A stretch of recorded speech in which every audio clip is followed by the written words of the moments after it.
Mbola iresaka ireo rehetrarehetra manodidina ny fifanana top 14 izay ny filohan'ny Ligue Nalamanga rehefa avy eo vetivety aloha nefa iresaka mahakasika ny Makido Madagasikara isika Sokady Junior izay atrika ady goavana moa zany amin'ny fiadina tompon-dakan'ny Afrika ho an'izay Sokady Junior izay manomboka ny 20 nyity volana Aogositra ity. Mpilalao 420 no hoentin'ny Fédération Aty Afrika Atsimo, 13 amin'ireo dia mpilalao avy eto Analamanga, iray avy any Antsiranana. Ampahafantarina anao ary amin'ny riva ity ireo mpilalao 420 ireo hapitrahivintsika fa zareo Namibiana no ikatroka amintsika eo amin'ny lalao manasa-dalana ary Kenya sy Zimbabwe kosa ny manasa-dalana faharoa ao amin'ny Sokady Amo ity fananana ity.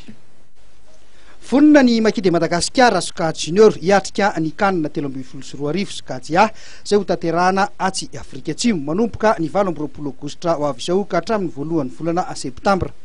420 no mpilalao mandrafitra ny Makidy Madagasikara anafika Aty Afrika Atsimo.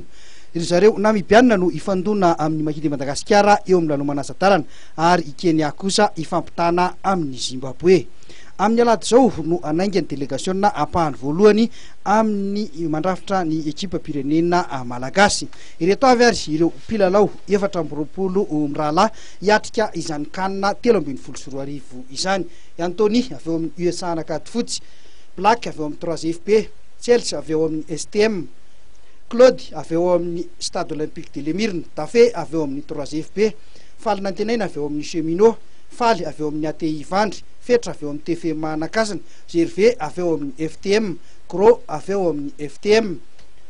Ertina avy eo amin'ny Matadoria, Jean-Yves avy any Antsiranana, Lahatra avy eo amin'ny FTM Manjakaray, Max avy eo amin'ny Savonnerie Tropical, Michel avy eo amin'ny GSM Mahamasina, Nantenaina avy eo amin'ny FTM Manjakaray, Pascal avy eo amin'ny 3F5 Nambotsiry, Rahery avy atsy amin'ny USA anakady fotsy, Riri avy eo amin'ny Savonnerie Tropical, Sylvain avy eo amin'ny Stade Olympique de Lemirne, Tanjona avy eo amin'ny 3FP, Toky avy eo amin'ny Savonnerie Tropical,